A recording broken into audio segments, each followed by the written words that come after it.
it says a lot about what's important to them. And I've been able to get into the position that I'm in and built this brand on prioritizing culture and community over profit.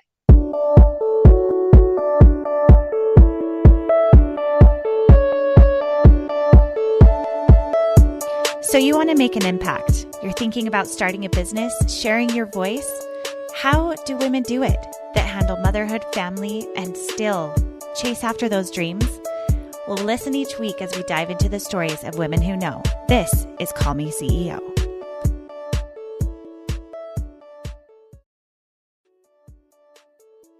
Welcome back, everyone, to the channel. This is Call Me CEO podcast. My name is Camille Walker, and I'm going to be sharing with you how to build a franchise. We are talking to Morgan Kline, who is the CEO and co-founder of Bootcamp. It is a physical gym that is all over the world. She has 350 gyms, I should say all over the country, not all over the world, but she is in 41 states, and it's incredible the tips that she shares about how to build the franchise, how to communicate with your partner or spouse so that you can be successful together, and also how to integrate family. So let's go. Welcome back, everyone, to Call Me CEO. I am your host, Camille Walker, and this is going to be good because it's the new year. You're thinking about ways to create new motivation for yourself, your body, your business. And I brought in the best expert. It is Morgan Kline, the CEO of Bootcamp. And they have, get this, you guys, 350 gyms in over 500 territories.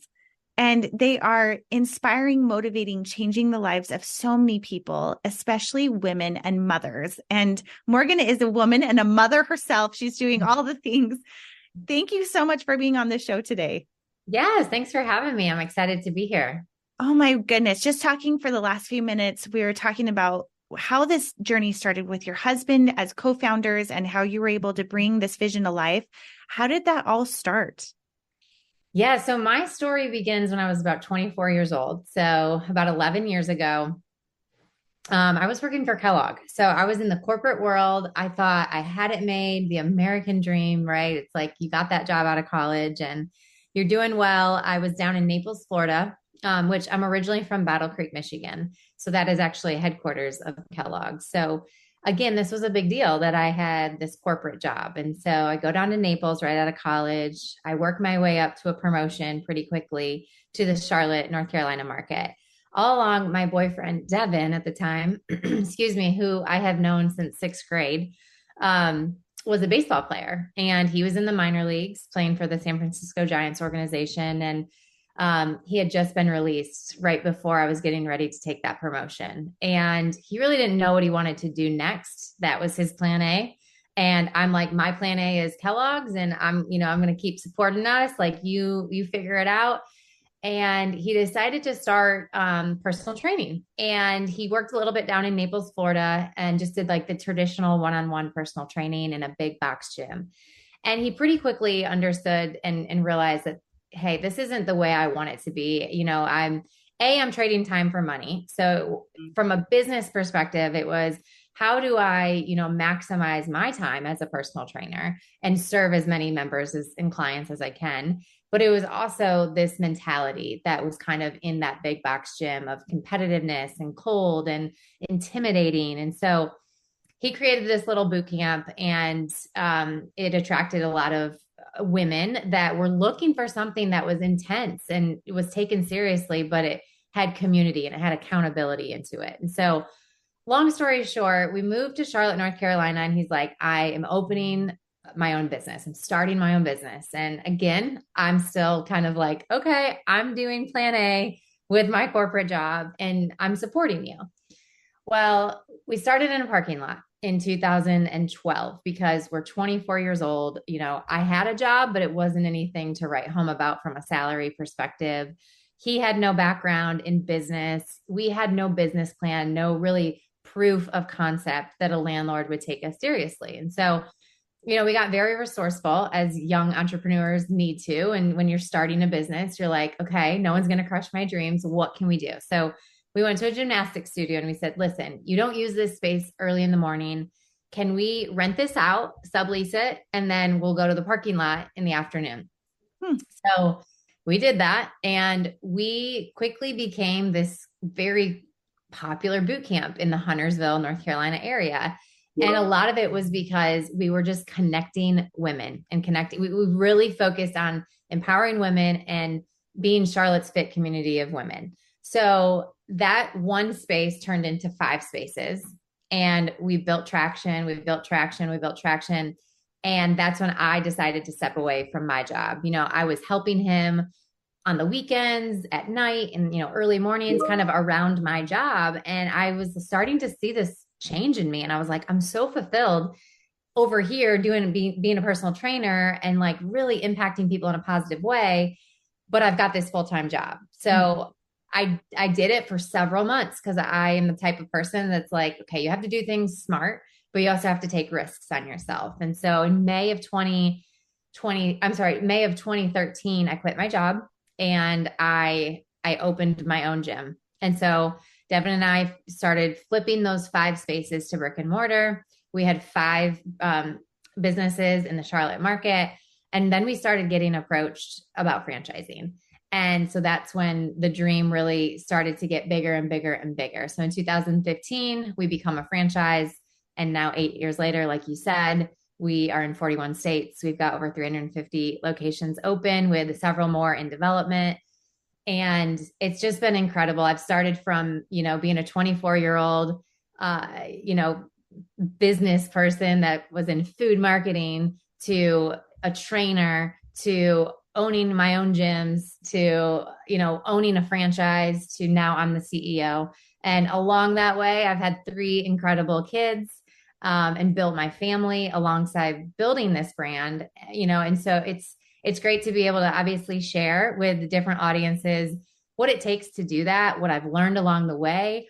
But the reality is, it's never perfect. And there's been so many great lessons, but hard lessons along the way. And there will continue to be, which I think is the unique thing about owning a business and chasing a dream that seems crazy to most people. Yeah. Oh my gosh. There is so much there to unpack. I'm just excited. Like, you represent the perfect type of person that I love to have on this podcast, because just the resiliency alone that it takes to get through the ups and downs of market changes and to grow something from one physical space to multiple. I'm curious about the franchising piece. When you say that you had people that were approaching you, what did that look like? And what was that conversation? Yeah, it was people that had their own transformations from Devan and I, or some of the trainers that we had hired at that point. It was their lives, literally, they would come up to us. And I still get this to this day is you've changed, or Burn Boot Camps changed my life. Burn Boot Camps saved me. They've gotten me out of a broken marriage, or they've given me the confidence to quit my job and do something that I'm more passionate about. There's so many transformations that can happen in fitness, right? We all know that. And it isn't just physical, but we were having people that they had so much deep love for what happened to them inside those 4 walls that they wanted to pay it forward.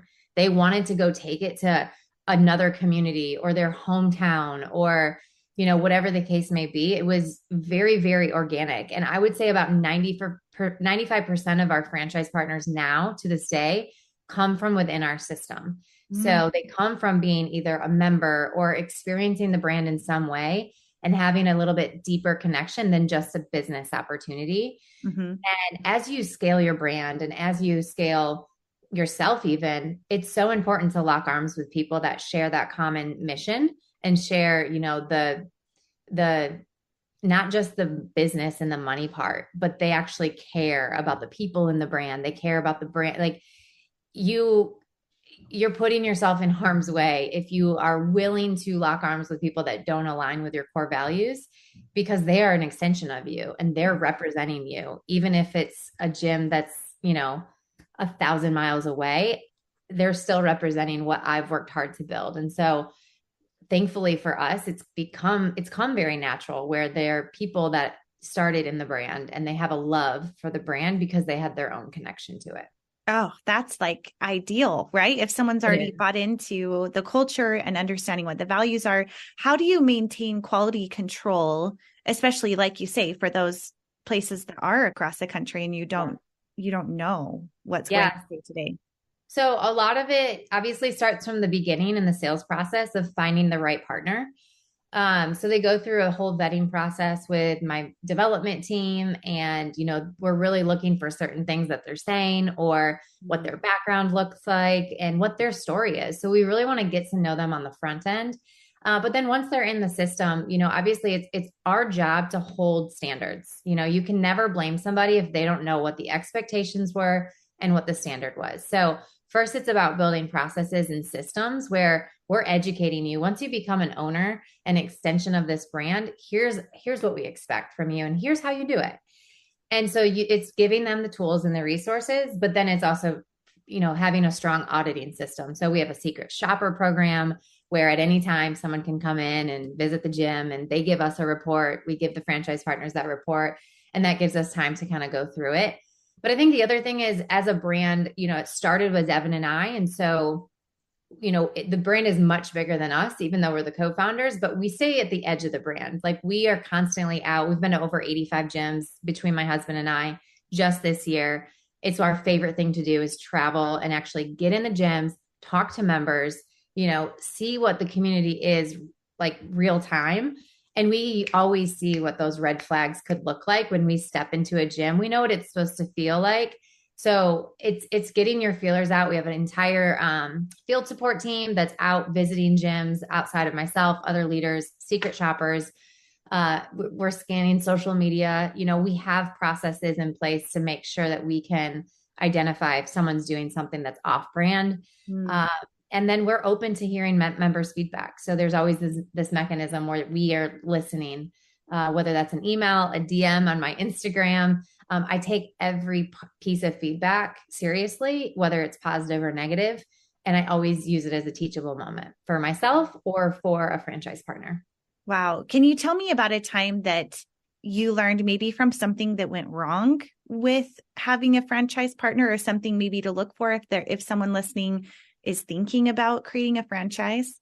Yeah. I think we've certainly had some franchise partners that we thought were going to be great, and we gave them several territories. And maybe after that first one opened up, it wasn't the alignment that we thought. Or sometimes people's lives change too. And I always try to remember that first, that someone could be really excited about opening a business, and then something happens in their life. There's life events that can happen suddenly. And so I always want to give people the benefit of the doubt to say, like, hey, is this working for you? Because if not, like, how can we get out? How can we make sure that, you move on from the brand, but the community that we've built is taken care of? So that's always my first kind of go-to when I'm noticing that there's some misalignment.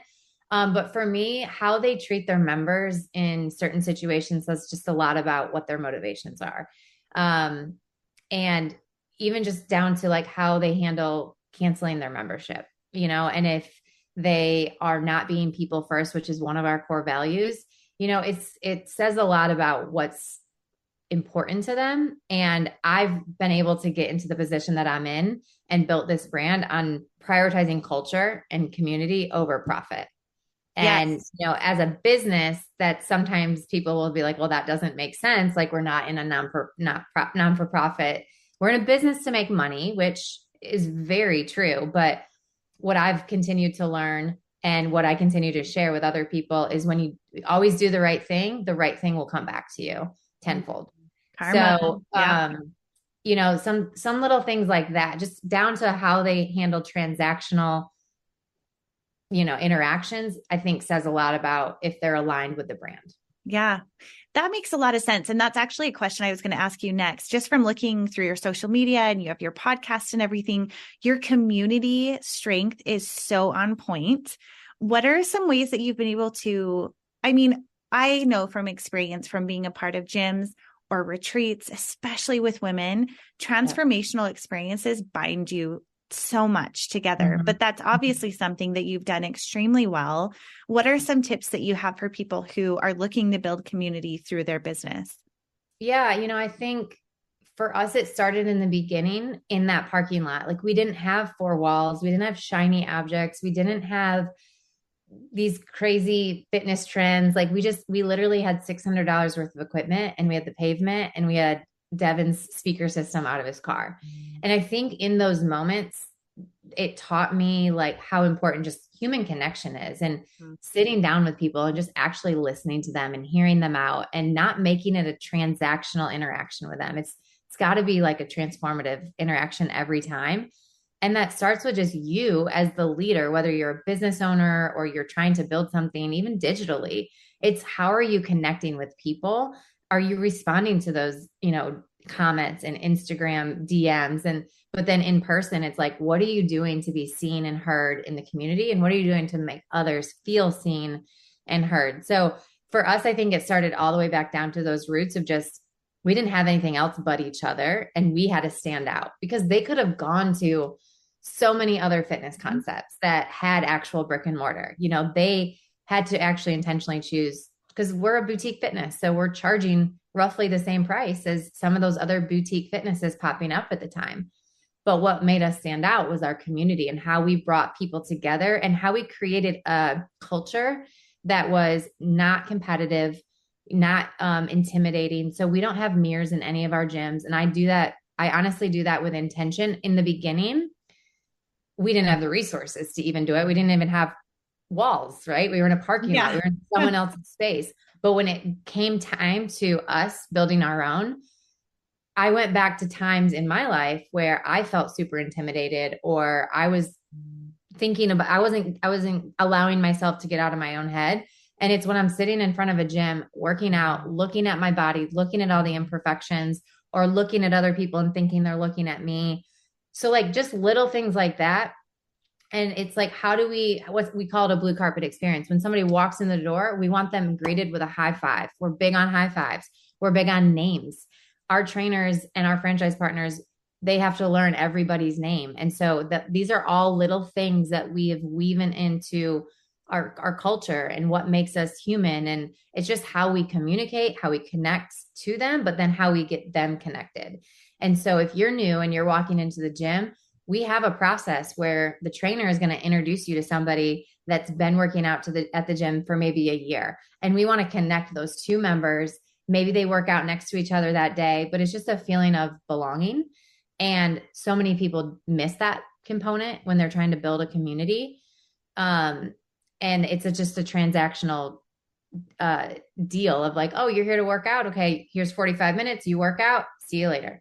Mm-hmm. What can I do to squeeze in that 45 to 50 minutes that people are choosing to come to my gym and contribute to my brand? How can I make them feel like they've gotten so much value here that they do want to come back tomorrow and the next day?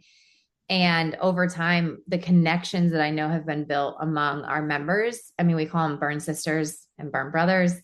It's incredible. I have a whole new set of friends because of Burn Bootcamp are things that I hear, because these women and men, they're like-minded, right? They are like-hearted. They want to see each other win, which we don't get in our normal lives. We usually get the opposite of that, whether that's your home life or your workplace. I think that's a really, even, whatever kind of business you're building, to build that into your business of seeing the individual and knowing their name, that's huge. And then giving them that support of success of, hey, I've been here for a while, but I'm going to be your friend too. Because especially in gyms, I feel like they can become very cliquey. And if you're not a part of the cool group, you can feel like, oh, why am I even here? Or just to feel that self-doubt of, especially if you're new. So I think that is incredible to have that set up so that someone feels welcomed and also a part of the cool crew. That's we're all cool. We're all cool. Yeah, we're all cool. We're all cool. So with all of that, I mean, as we've been sitting here, I've heard pings and buzzes from your phone, like you're super busy. And I know that your family is the priority for you. You talk about that a lot, which is why I was immediately drawn to you, because that's such a core value for me. How are you able to maintain that support and focus on your clients, but then also preserve that time and that special relationship with all of your family members and your spouse? Yeah, I think it's two things. I think number one is the way that Devan and I integrate our business with our home life. And I also understand that not every industry or business has the opportunity to fully integrate, because it may not make sense, right? If you're in a tech business, maybe that doesn't make sense to integrate. But for us, we are a family business and we are for families. So a lot of my franchise partners are moms and or dads and husbands and wives, and they have kids. And so, we've built this brand around families. We also have child watch in our gyms, which is a little bit unique for boutique fitness. So again, like we are serving that mom from end to end.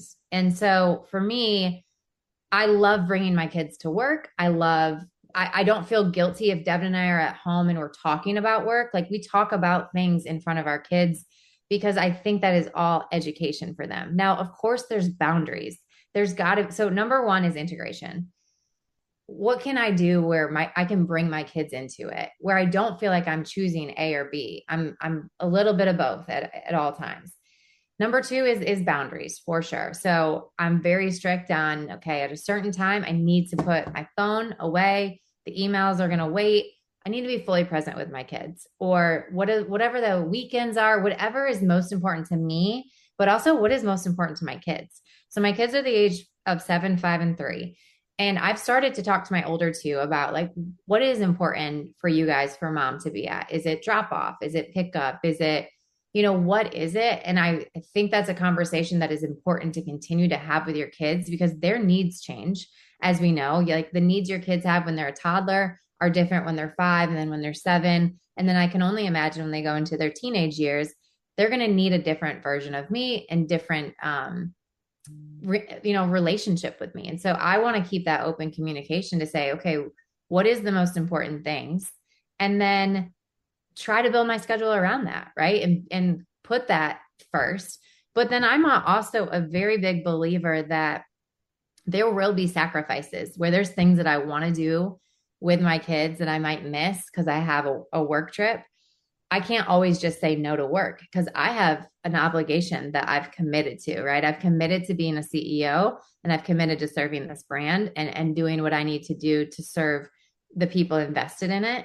So I also want to show my kids that, hey, sometimes I'm going to have to make a sacrifice that means I might miss this event, as much as I don't want to. I want you to understand why I did it. I want you to understand, that I wanted to be there, but also you have, this is how the world works. We work and we make money, and you guys have things that, not other kids have, or, you guys get things. And I want them to understand the value of work and the value of money.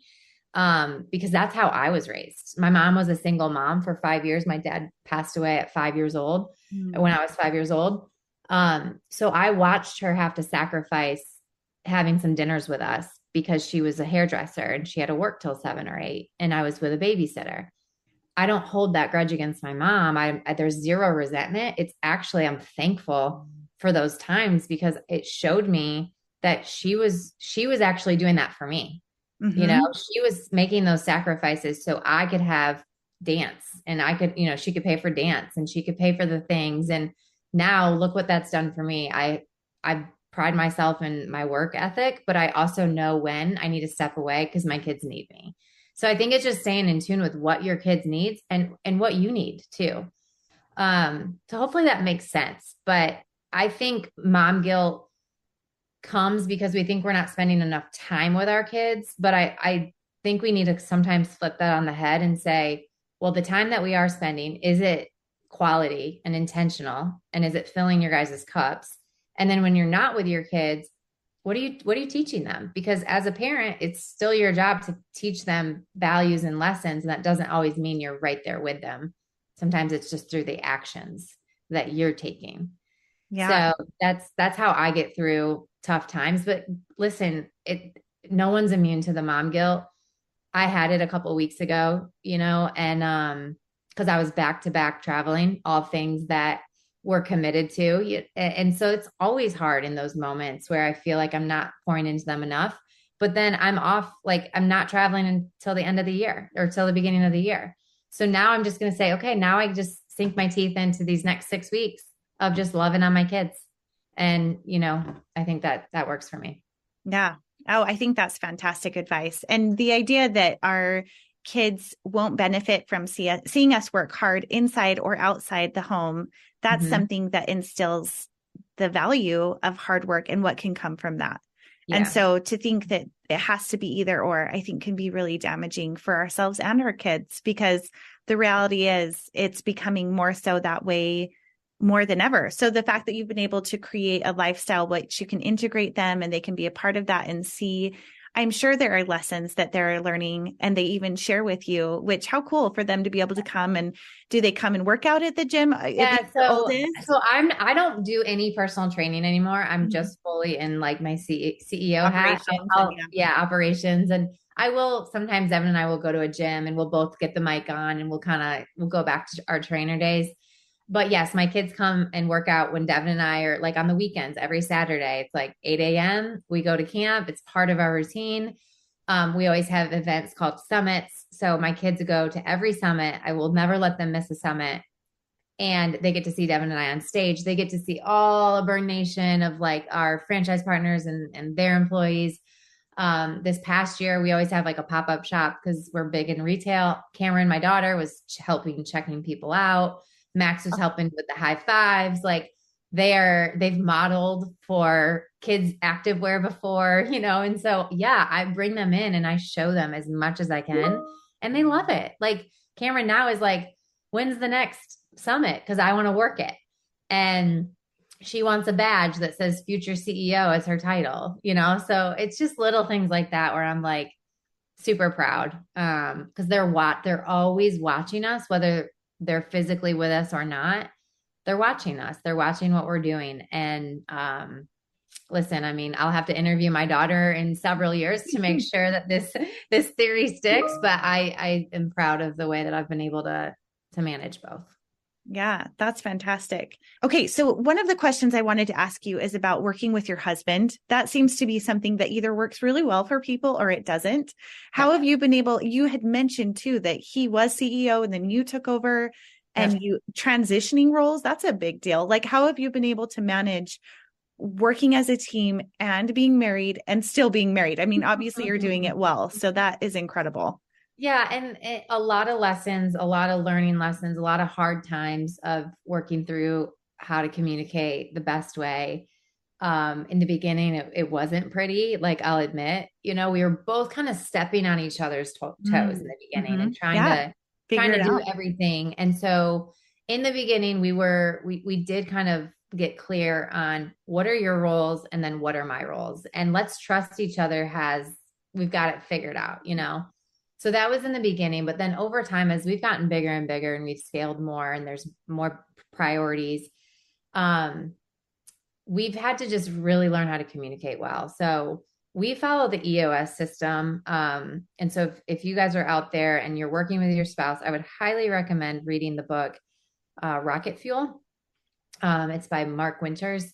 And it talks about how really in any partnership, there's typically a visionary and an integrator. And sometimes partnerships have two visionaries and two integrators, but you really need both to make a successful business, whether that's your relationship with your spouse or a relationship with any other business partner. You need someone that's going to be big picture, visionary, very low in details, but can sell you anything and can paint this amazing, beautiful picture of what the next 3 to 10 years look like. And so that is hands down Devan's role. And when you have a visionary, but not an integrator, every 2 months, something new is coming down the pipeline. And your team is constantly in this like whiplash moment of like, well, wait, what are we doing? Like, so I'm very thankful because I'm 100% an integrator. And so we have very different skill sets. And when we've been able to now tap in to you're a visionary, I'm an integrator, and truly structure our business as such, which is why we've moved Devan into the visionary role and me into the CEO role. That did take though some learning experience because he was down in the business, managing people day to day, suddenly now a visionary, up and out, not managing people, and really getting out of leadership meetings. And he had to put a lot of trust that, hey, I got this, but I need you to like get out of here. He actually spent the first couple of weeks away from the office, like just working from home because he's like, I didn't want to interrupt meetings when I had a question, or I didn't want you to also default asking me what you should do. Like, so we definitely balance each other out. And we've just built a structure where we have a same page meeting. It's a 4 hour meeting once a month. And that we go through our issues list in the company. He comes and brings ideas to me. I bring solutions to him. I kind of keep him updated on the big picture needs of the business. And then that allows him to be up and out visiting locations, building relationships with, our vendors or our franchise partners. And then that allows me to kind of sit back at the office and integrate what he is learning out there or what the vision looks like. So communication is big. We've also gone through nonviolent communication training. Actually, my whole leadership team did it. So that's another book I would recommend. And it's truly just learning how to listen, how to listen to people and not how to always have a rebuttal back in defense. It's just to listen and understand there's always needs that people have when they're speaking. And sometimes they don't know how to properly communicate what their needs are, what their requests are. So we've learned kind of a communication structure. And honestly, a lot of that we've taken into now our marriage and our home life. And so that's one thing that we've done. The second thing is we always ask each other, what hat do you have on? So like you said, we are in business together, we're parents together, and we're husband and wife. So there's times where he'll come home from work and he wants to talk to me about things work-wise. And I'm not wearing my CEO hat. I'm wearing my mom hat, or I'm wearing my wife's hat. And and so he can tell almost immediately now that it's like, you're not in the space to talk about this, or, vice versa. So what we've gotten used to saying is like, hey, what hat are you wearing right now? Or can you wear your CEO hat really quick? Because I need to download you on something. And so it just gives us a little bit of space and permission to be like, hey, not now. I know that's important, but like, let's schedule some time to talk about it tomorrow during the workday, because right now I don't want something that's going to distract me from being mom or wife. So that's probably one of the biggest areas that I see some couples that can go really wrong, because too much integration, right? Like I talked about, can cause for you to not connect in those other ways, right? So if we're constantly in work mode, we're not connecting as husband and wife. Or if I need him to just listen to me as a husband, even though I'm maybe talking about work and I'm frustrated with certain things, I don't need his advice from a visionary standpoint. I just need you to be my husband and listen and let me vent. So there can be, there can be that tension if you're not really clear on what you guys want. So, ooh, I love that. I love how you explain that about wearing different hats, because my husband and he runs a law firm and I have my online business, but he also helps me with my financials and some of my SEO. He's very much like a charts and does like behind the scenes things really well. But sometimes when he comes home and is ready to talk about that, because he's been doing his other stuff all day, I'm like, I am done working today. Like, I just don't even want to go there. Like, you kind of get to decision fatigue, or where you're just to the point of needing to really get into that space of feeling just human, or mom or wife, or, whatever that looks like. So I love that you said that, because I think that allows, especially the communication piece, for you to at times say, hey, but can we talk about this for a minute? Because I'd love to share this with you, but almost ask for it in a way that makes it feel like you're a team and that they respect that space of where you are in the moment. I think that's really powerful. And that's where the same page meetings have been powerful for us. Like thinking, on the note of you and your husband, like if you guys are only able to connect on the business stuff after the kids go to bed or on the weekends, like that can be hard. And then that's where you kind of feel frustrated about the whole thing. And so carving the time during a work day for us, where like the kids are at school and like, it's usually on a Friday where the office is a little bit lighter. We always go off site. I don't go into my office for same pages. We literally get ourselves out of the day to day and into like this I don't check email during the meeting. And I'm fresh. It's usually first thing in the morning where like my patience is high and like, we're both in a good space because it's been on the calendar. It's not an afterthought. It's not an afterthought. And the afterthought conversations is when I start to just the tension starts to rise or the frustration, or maybe I'm defensive because I'm like, why are you asking me this right now? Like I'm not in work mode, so I'm not prepared to answer it. Mm. So the same page meetings, whether it's an hour or 4 hours, I think it's cool because we also talk about like, hey, how are you doing for the first 7 minutes? I get to talk. How am I doing personally and professionally? And then he gets to talk for 7 minutes. How are you doing personally and professionally? And we don't get to rebuttal. We just listen. Hmm. And so you kind of learn a lot too on the marriage side of things, or the personal side of things too. Yeah. Ooh, I love that. That is so hands-on and good. I'm like, that soundbite is amazing. Thank you.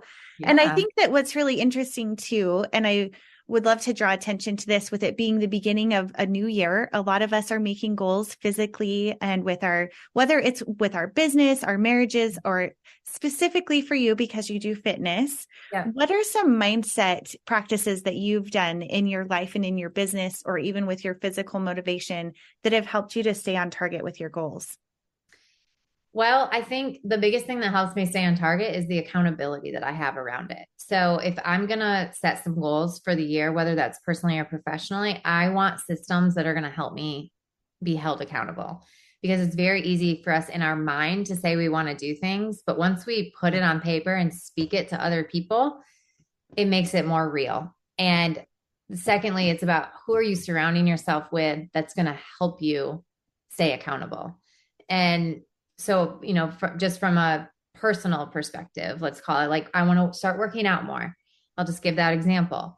Well, okay, who in your life is going to call you out when you're actually falling off of that? Right. And I think that that's hard for a lot of people to accept, but in a loving way, it's important to have those people in your life. So I think if you don't have them in your life, maybe it's because you're putting this wall up and you're not allowing that vulnerability to let other people kind of call you out on something. That's on a personal side of things. For me, on the business side of things, I mean, it's very simple. Like my goals are all on paper. I announce them to my entire system, and then we have scorecards that keep us accountable. And I look at those every week, and it's very clear when I'm off track and when I'm on track. And so a lot of people will call those all SMART goals, right? So something that's actually measurable, that you don't just say it's something you're going to do. You actually then work backwards okay, what does that mean? So if it's lose 50 pounds, okay, well, what does that mean? I need to start doing X, Y, and Z, and these small habits over time, and these small things that you're chipping away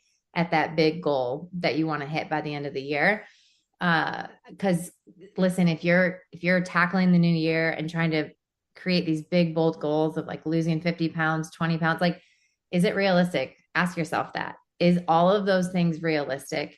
Because we all know how it feels and deflating it feels when you're in the second month of the year and you've given up on your goal because maybe it wasn't attainable. Mm-hmm. So start with the big goal, right? Start with that annual plan is what I like to call it. And then work back of, what do I need to do every quarter? That's just a win. And then even every week, breaking it down. And that's what I do with my business. Like, I know where I want to be at the end of 2024 from a business perspective. Now it's time to break it down and say, okay, well, how am I going to get there? Which a lot of us miss that part. Mm-hmm. We just talk about the end goal, and we don't talk about what are the little things to work backwards that I need to do for that. But a lot of that comes in with surrounding yourself with the right people, right? Whether that's the right community in your gym, or whether that's a business coach, or whether that's a friend or your spouse, or, be open to sharing bold goals, and then be open to people that want to help you, achieve them. Ooh, I love that. And you made a mention of a scorecard. What does that mean? Is that Well, internally? I was saying, like, in the business sense of things, every week I'm looking at how many members are in Burn Nation, Okay. like, I have certain KPIs. So that's Okay. going to look different for everybody. But again, like, if it's a weight loss goal, and it's 50 pounds, it's like, okay, how are we breaking that down by quarter and by Mm-hmm. week? Or what are just the small habits that means I was successful this week? And then celebrate those, and then set another one. So whether it's a scorecard or kind of just a plan on paper broken down. Do you have any favorite apps to help you stay on track? Or are you mostly a paper person? Well, I am a big paper person. I love lists, and I love, from a personal standpoint, I love notebooks. But I mean, Personally, we have our Burn Bootcamp app that shows you how many gyms or how many camps you've attended, your streaks, how many days in a row you've done something that's keeping you moving. I love the Aura Ring as well. It gives me Mhm. really good metrics on my sleep and other things like that. But outside of that, thankfully for me, I have a fitness community built right into my job. So I'm going to noon camp every single day, and I've got 5 or 6 people in the office that are making sure I'm doing it. So Yeah. that helps me a lot. But we're excited. We launched a new Burn Bootcamp app in October. And we're continuing to build on that. So we'll have more of that accountability piece to it, even food logs. And there's so much more to come on the app. It's just starting with making sure you're moving every day. We call it the Keep Moving Club. So now we have a way to Mm. actually track whether you did a yoga, a stretch, or a 20-minute camp on the app, or you actually attended a brick and mortar. We're capturing it right there in the Burn Bootcamp app. Ooh, I love that. Well, this has been fantastic. I love that you've given us real examples of the ways that you built your business and that you're motivating and creating this amazing community. Please tell everyone where they can find you online, as well as maybe specials or promotions you have going on. I'd Yeah. love to have you share that so we can help support you. Yeah, great. Well, for me personally, you can find me on Instagram at morgan.a.kline. And then Burn Bootcamp is just at www.burnbootcamp.com. And you can find all of our locations there. You can also download the app. We always do a 7-day trial, both in gym and on the app. And then right now we're offering a 4 for $69 special at participating locations. So you can find all that stuff right online. Awesome. Well, thank you again. It has been such a pleasure. Thanks for having me. Thank you so much for listening to this episode. If you are looking for help in managing your life or coming up with strategy for systems and processes within your business and or hiring a virtual assistant, I do both. You can reach out to me at callmeceopodcast@gmail.com, or you can find me online at camillewalker.co. And I would love to help you achieve that next level of success while still maintaining happiness in your life balance. Hey CEOs, thank you so much for spending your time with me. If you found this episode inspiring or helpful, please let me know in a comment and a 5-star review. You could have the chance of being a featured review on an upcoming episode. Continue the conversation on Instagram at Call Me CEO Podcast. And remember, you are the boss.